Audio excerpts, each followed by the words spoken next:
You think Elon is building faster cars and cooler robots. He's not. He's building something much bigger. A single AI brain that will control cars, robots, factories, computers, even data centers in space. While everyone else fights over the same chips, the same power, and the same customers, Elon is quietly changing the entire playing field. In this video, I'll show you what he's really building, and why almost nobody, including Wall Street, is pricing it in yet.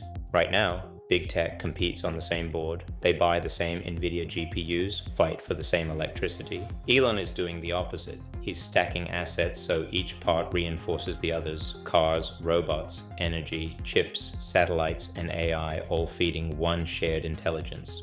Most people still think Tesla is a car company that happens to use some AI. In reality, the cars are just the shell around an AI computer on wheels. Every drive is training data. Over 8 billion miles of full self-driving data are already in the system, pushing toward Elon's target of around 10 billion miles. Now imagine when those cars stop needing a driver. Robotaxis aren't just Uber, but cheaper. They turn every idle Tesla into a money-making asset for its owner and for Tesla.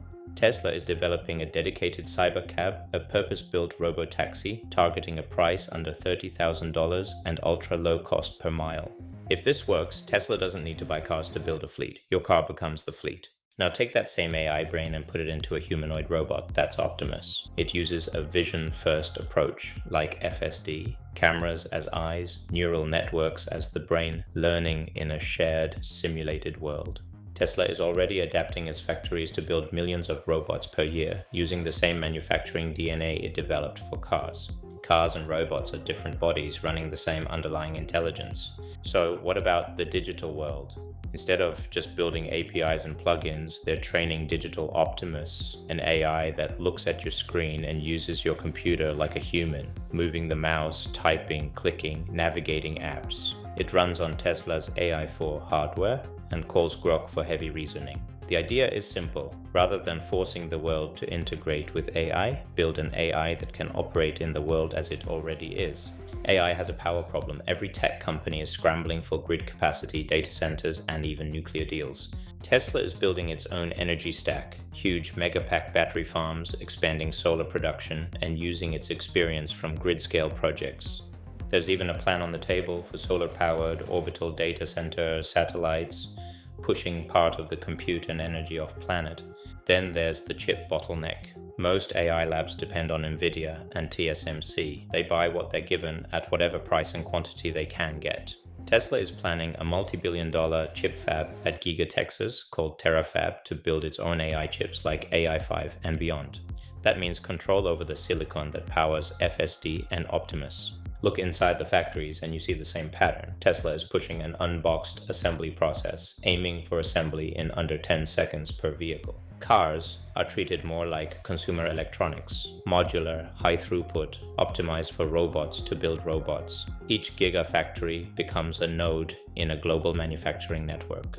On top of all this is Grok, xAI's large language model. Grok acts as the reasoning engine behind Digital Optimus and as an in-car assistant. Paired with Tesla's in-house chips and energy, it's a full-stack AI system sitting on infrastructure Tesla controls. xAI gives Elon his own competitor to GPT and Gemini. Of course, this is not risk-free. Elon is famous for missing timelines. The capex is massive, over $20 billion in 2026 alone. Projects like orbital compute are ambitious and unproven. Competition from players like Waymo and NVIDIA is intense. Betting on this vision means accepting things will be late and messy. So what is Elon actually building? He's building a unified, vertically integrated physical AI platform that spans the digital world, the physical world, and even space. Is the market still pricing Tesla like a car company, while Robotaxis, Optimus, Terafab, and orbital compute sit as unpriced upside? If his architecture is right, the destination stays the same. The era of chatbots is over. We've entered the Agentic era, where AI is no longer just a tool, but digital labor. By the end of 2026, 40% of enterprise apps will have task-specific agents baked in. We're looking at a $14 billion market inflection point. The hero model is dead. The future is multi-agent systems, specialized swarms of thinking models that act like a digital assembly line. Standardization is here. Anthropic's MCP and Google's A2A protocols are finally letting different AI agents talk to each other and live data. It's not just software. In the physical world, vision language action models are powering industrial and defense swarms at a massive scale. But there's a reckoning. Agentic workloads are pushing data centers past 1,000 terawatt hours, forcing a pivot to nuclear energy. Is your organization ready for the swarm? Let me know in the comments if you're building agents or just using them. I'll see you in the next one.